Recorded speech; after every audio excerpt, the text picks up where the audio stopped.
지금부터는 관리에 관련된 문제를 봅니다. 부동산 1번 문제입니다. 부동산 관리는 자산관리, 임대차관리, 시설관리 이렇게 나눠볼 수 있는데 시설관리에 속하지 않는 것 1번에 설비, 2번에 매각, 3번에 에너지, 4번에 건물, 5번에 방범. 그런데 여기서 2번이 이거는 자산관리에 되겠죠. 그래서 시설관리가 아니다.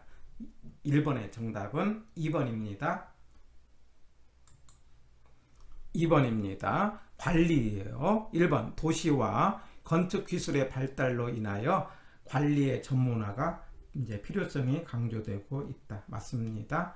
2번 부동산 관리는 이제 기술, 경영, 법, 제도 등의 측면에서 물리적 설비뿐만 아니라 법률을 포함하는 복합적인 접근이 필요하다. 네, 맞습니다. 3번 부동산 관리자의 중요한 역할은 소유자의 수익 극대 및 임차인과의 좋은 관계 유지다. 맞습니다. 4번 관리 방식 중 기밀 유지, 보안 이런 측면에서는 자가관리가 더 유리하다. 내 집이니까 자기가 자기 집을 관리하는 것 자가관리죠. 그런 때 기밀이라든가 보안이 이제 유리하다 해야 되겠죠. 4번이 틀린 것. 5번 부동산 유지 관리상 문제가 발생하면 이제 처리 비용이 있기 때문에 예방적으로 관리를 강화할 필요가 있다. 맞는 지문이죠. 해서 2번의 정답은 4번이고 2번을 통해서 관리에 관련된 전반적인 내용을 체크 포인트로 정리를 해보는 겁니다.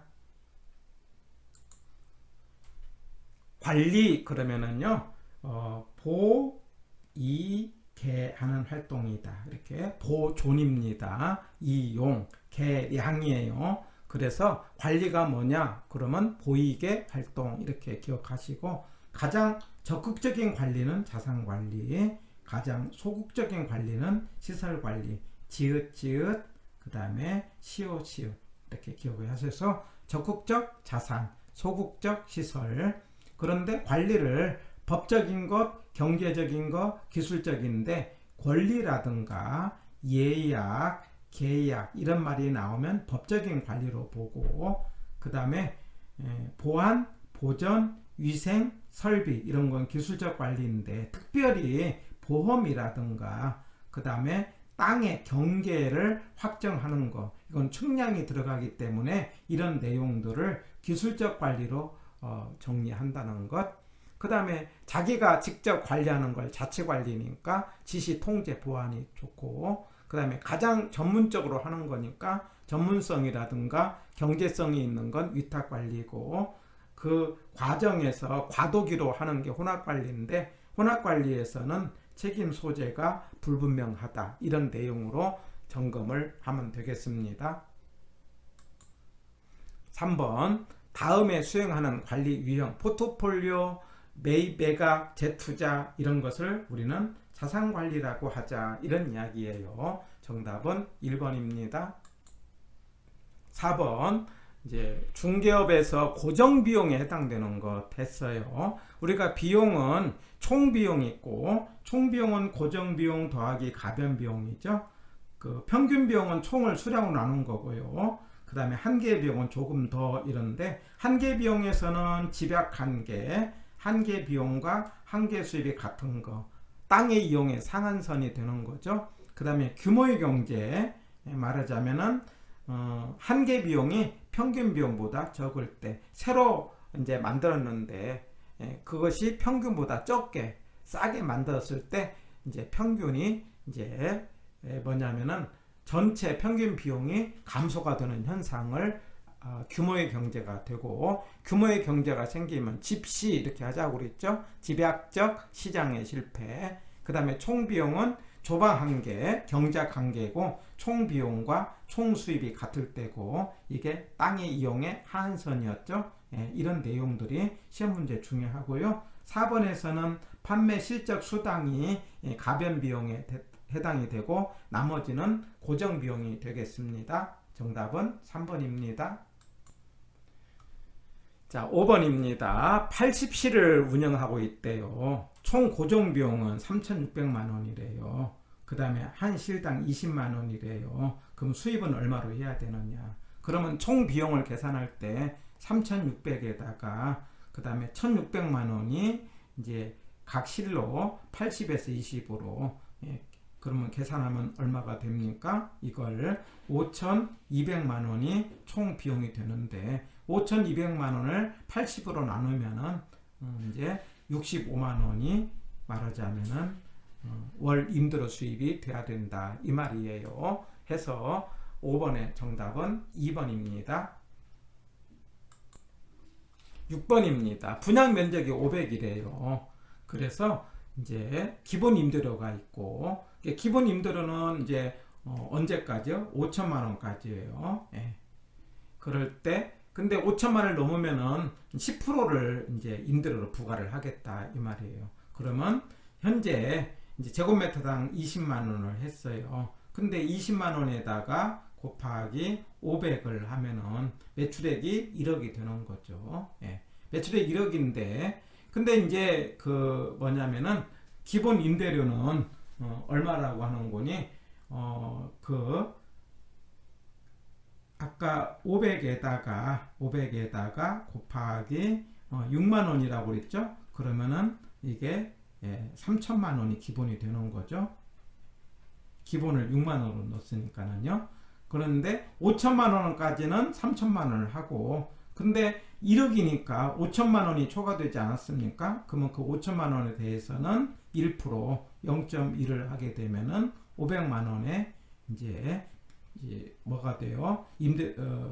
임대료가 나오는 거죠. 그러면은 두 개를 더하면은 얼마가 돼요? 3,500만 원 해갖고 4번이 되는 겁니다. 해서 우리가 이제 건물의 임대료를 어떻게 할 거냐? 기본 임대료에다가 추가로 들어가는 이제 비율로 이걸 비율 임대차라고 하는 거죠. 정답은 4번이 되겠습니다. 7번입니다. 부동산 관리를 전문가 집단에게 위탁하는 비중이 늘고 있는데 이게 틀린 것 그랬는데 5번이죠. 그러니까 펀드라든가 상업용 투자라든가 회사가 그 다음에 이제 연기금이라든가 펀드라든가 이런 것들이 외부에서 자금이 들어오니까 관리가 필요하고 그래서 이거는 4번까지는 관리가 필요하는데 5번은 자기가 하는 거니까는요. 정답은 5번이 되겠습니다. 8번입니다. 틀린 거. 위탁관리는 전문적인 계획관리를 통해 시설물의 노후화를 늦출 수 있다. 맞죠? 2번. 위탁관리에서 관리업체가 영리만을 추구할 경우 부실한 관리를 초래할 수 있다. 맞습니다. 3번. 혼합관리는 자가에서 위탁으로 이행하는 과도기에 있다. 맞습니다. 4번. 혼합관리는 필요한 부분만 선별하여 위탁한다. 이건 맞아요. 그렇기 때문에 책임 소재가 불분명하다라고 하는 거죠. 그래서 4번이 틀린 말. 5번. 자가관리는 관리하는 각 부분을 종합적으로 운영할 수 있을 뿐만 아니라 기밀 유지에도 유리하다. 그래서 8번의 정답은 4번. 9번입니다. 위탁관리의 경우 관리의 전문성을 인해 효율적이고 합리적인 관리가 가능하다. 맞는 말. 2번. 자가관리의 경우 지통제를 발휘할 수 있고 의사결정과 업무 처리가 신속하다. 맞습니다. 신탁관리의 결국 신탁회사는 관리 중 대인 및 대물사고에 대해서 책임을 지지 않는다. 책임을 진다. 모든 책임은 다 신탁회사가 지는 거죠. 정답은 3번. 혼합관리의 단점은 이제 운영이 곤란해지면 위탁관리 결점이 노출될 수 있다. 맞습니다. 5번. 신탁관리의 결국 관리비 외에도 보수의 추가 부담이 있다. 맞습니다. 이제 여기서는 관리 신탁을 말하는 거죠. 9번의 정답은 3번입니다. 10번. 자산관리는 소유주나 기업의 부를 극대화하기 위하여 부동산의 가치를 증진시킬 수 있는 다양한 방법. 맞습니다. 순임대차 그러면 총 수입에서 일정 비율을 임대료로 지불하는 방법을 비율임대차 이렇게 이야기를 하는 거죠. 매장용에서 하고 있는 거고 순임대차는 순임대료, 그러니까 건물 임대료만 순수한 임대료, 제가 이제 월세라고만 이야기하는데 그 월세만 임대료 주고 비용의 부분은 서로 이렇게 협약하는 것을 순임대차라고 합니다. 이거는 순임대차는 공업용에서 적용받고 있죠. 2번이 틀린 지문. 3번 시설관리는 부동산의 시설을 운영하고 유지하는 것으로 기업에 요구하는 소극적 관리다. 시옷시옷 이렇게 하자고 그랬죠. 자산관리는 적극적 지읒지읒 이렇게요. 4번 위탁관리는 관리의 전문성을 통하여 노후화의 최소화, 효율적인 관리가 가능하여 대형 건물에 유리하다. 맞습니다.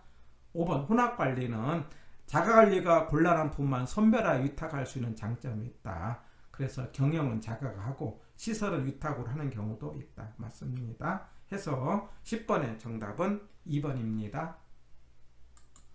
11번 위탁관리는 관리의 전문성을 통하여 노후화의 최소화, 효율적인 관리가 가능하여 대형 건물에 유리하다. 맞습니다.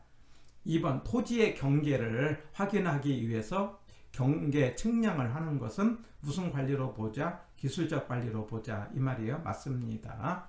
3번 부동산 관리는 이제 설비 등의 기계적인 측면과 경제, 경영을 포함한 종합적인 관리가 필요하다. 네, 맞습니다. 4번 자칫 관리는 관리 용언이 관리 사무에 안일해지기 쉽고 전문성이 결여될 수 있다. 예, 맞죠? 5번 혼합관리는 필요한 부분만 선별하여 위탁한다. 그래서 무슨 문제가 생긴다? 책임 소재가 불분명해진다 라고 하는 거죠. 해서 11번의 정답은 5번입니다. 12번입니다. 법률적 측면의 관리는 유용성을 보호하기 위해서 법률상의 재반 조치를 취하는 것. 맞습니다. 시설관리는 시설을 운영하고 유지하는 것으로 소극적 관리 시옷시옷, 자산관리는 적극적. 직접관리는 위탁관리에 비해 기밀 유지에 유리하다 이 말이에요. 맞습니다. 4번 임대차에서 발생하는 매상고의 일정 비율을 임대료로 지불한다면 이거를 비율 임대차. 예. 그 다음에 5번 경제적 측면의 관리는 물리적, 기능적 하자. 이거는 기술이죠. 기술. 그래서 5번이 틀린 지문이 되겠습니다. 예. 12번의 정답은 5번. 13번입니다. 건물과 부지의 부적응, 설계, 설비 이런 문제는 기능적 내용 연수와 관련이 있죠. 예, 맞는 말. 인근적의 변화, 환경과 건물의 부적합, 시장성의 감퇴 이거는 경제적. 예. 건물의 생애주기 단계에서 안정단계가 가장 장기간이고 그리고 관리가 잘 이루어진다면 연장할 수 있다. 맞습니다. 예. 4번 생애주기 단계 중 노후 단계는 외관 등이 악화되는 단계다. 맞습니다. 예. 5번 건물의 관리에 있어서 재무 회계 이거는 이제 위탁을 하고 청소 이거는 직접 했다. 이거를 혼합이라고 해야 되죠. 섞어서 했기 때문에 해서 정답은 5번입니다. 14번입니다. 이제 민간 임대에서 관리형 임대주택 관리업이라는 게 지금 등록을 해서 사용하고 있는데 이때 관리업자가 할 수 없는 게 뭐냐? 이 대출 알선은 할 수 없습니다. 나머지는 이제 임대 관리업자가 할 수 있는 거 계약체계라든가 입주 그 다음에 임대료 부과 시설 유지 이런 겁니다. 정답은 1번. 15번입니다. 우리나라는 부동산 관리에서 주택관리사가 있다. 예, 맞습니다. 2번 관리받은 회사는 일반적으로 소유주에게 부동산 관리에 대한 사항을 보고. 맞습니다. 3번 간접투자 규모가 커지면서 오피스 빌딩의 관리 업무에 자산관리회사에 위탁하는 경향이 있다. 예, 맞습니다. 그 다음에 4번 오피스 빌딩에 대한 대대적인 리모델링의 투자의 의사결정은 자산관리가 되는 거죠. 시설관리가 아니고. 그래서 4번이 정답이 되겠어요. 그 다음에 5번 도시화, 그 다음에 기술발전, 부재자 소유의 증가, 이걸로 인해서 관리가 필요해지고 있다. 맞습니다. 15번의 정답은 4번입니다. 16번 부동산 관리는 소유자의 목적에 따라 대상 부동산을 운영, 유지하는 것. 맞습니다. 2번 건물과 부지의 부적응, 이런 문제가 나오면은 땅과 건물의 부적응은 우리가 기능이고, 기능은 기술에 들어가기 때문에 경제적 관리가 아니고 기술적 관리라고 해야 됩니다. 해서 2번이 틀린 거. 3번 위탁관리는 전문업자에게 이제 이용을 하기 때문에 합리적이고 전문성이 있다, 이 말이죠. 4번 부동산 관리자는 소유주를 대신하여 부동산의 임대차 관리, 유지관리 업무를 담당. 맞습니다. 5번 부동산 관리자가 관리 업무 수행 시 물리적, 기능적 흠을 발견하여 안전하게 유지할 수 있도록 유용성을 발휘하도록 사전에 조치하는 게 바람직하다. 맞습니다. 정답은 2번입니다. 17. 자, 부동산 관리자가 상업용 부동산의 임대차를 선정할 때는 매상고가 중요하죠. 맞습니다. 2번 비율 임대차, 그러면 일정 비율을 하는 거죠. 맞습니다. 대응적 유지 활동은 시설 등의 본래 기능을 유지하도록 장애가 없도록 계획에 따라 시설을 교환하고, 여기서 사전적 그러면 예방적이다, 미리 한다 그러면 뭐라고 해요? 예방적이고, 대응이라는 것은 문제가 있을 때마다 하는 걸 대응이라고 하는 거죠. 그래서 3번이 틀린 말. 그때그때 이제 해결책을 제시하는 건 대응이고, 사전적 그러면은 예방이다. 예방적 유지활동, 이렇게 해야 됩니다. 정답은 3번. 4번 관리자는 이제 임차자에게 언제 얼마 임대료를 납입해야 하는지를 주지시켜야 할 필요가 있다. 5번. 그 다음에 임대료 손실보험, 이게 임대료가 화재 등의 피해로 인해서 손실이 됐을 때 임대료 손실을 보상해 주는 것, 임대료 손실보험. 맞습니다. 17번의 정답은 3번입니다. 18번 부동산 관리는 물리기능 경제 법률을 포함한 복합개념. 맞습니다. 2번 자치관리는 업무의 타성을 방지할 수 있고 인건비 절감이다. 아니죠. 자치관리는 타성이 발생하죠. 그래서 이제 매너리즘에 빠진다, 이렇게 이야기를 하죠. 그래서 2번이 틀린 지문. 3번 위탁관리는 전문성과 합리성을 높인다, 이 말이죠. 그러나 기밀 유지에 있어서 약간 이제 자치관리보다 불리하다. 맞습니다. 4번 혼합관리는 자치와 위탁을 병용하여 관리하는 것으로 필요한 부분만 위탁한다. 맞습니다. 그 다음 5번 혼합관리는 업무 관리에 강력한 지도력을 확보할 수 있고, 그 다음에 위탁관리에 편의 또한 이용할 수 있다. 그런데 문제점은 책임 소재가 불분명해진다라는 단점이 있다 했어요. 18번의 정답은 2번입니다. 19번입니다. 옳은 것 그랬네요. 부동산 관리는 자산의 포트폴리오 관점에서 자산, 부채, 재무 효율성을 최적화하는 것, 이거는 법률 관리가 아니고 이걸 자산 관리다, 이렇게 하자 이 말이에요. 포트폴리오 그러면 무슨 관리다? 자산 관리다. 2번 부동산 관리에서 유지라는 것은 외부적인 관리 형태로 부동산의 외형을 변화시킨다. 이제 유지라는 것은 현재 상태를 유지하는 거니까 외형의 변화가 되지 않으면서 해야 되겠죠. 그래서 틀린 거. 3번 건물관리 생애주기 비용 분석을 통해 초기 투자비와 관리 유지비의 비율을 조절함으로써 효과적으로 총 비용을 관리할 수 있다. 이게 맞습니다. 4번 시설관리, 5번 자산관리인데 이거 바꿔놨죠. 그러니까 설비, 기계, 보수, 유지 이런 것은 시설관리고, 그 다음에 시장과 그 다음에 지역경제 분석, 수요 분석, 이거는 자산관리가 되겠죠.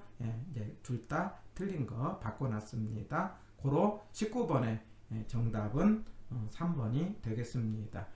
여기까지 해서 부동산 관리에 대한 문제를 풀어봤는데, 부동산 관리에 대한 문제는 지극히 상식적이니까 가볍게 한 문제 정도 출제될 가능성이 있습니다.